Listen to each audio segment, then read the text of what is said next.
qadını seçdiyi bir cavan oğlan. Bunu hələ ailə qurmayanlara aid edirəm və quranlara da aid eləmək olar. Bütün eyiblərindən sonra gördüm dinən ki, mənə beləsi lazımmış. Mənim xarakterimə uyğun Allahın təqdiridir bu.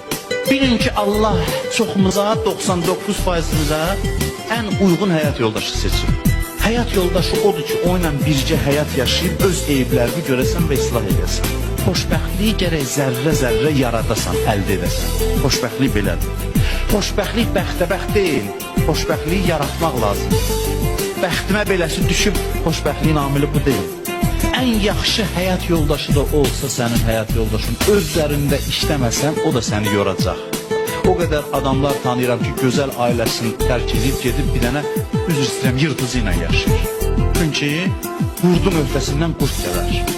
İnsan özü öz üzərində işləmirsə, ailə nə olur olsun, ondan bezəcək, yorulacaq.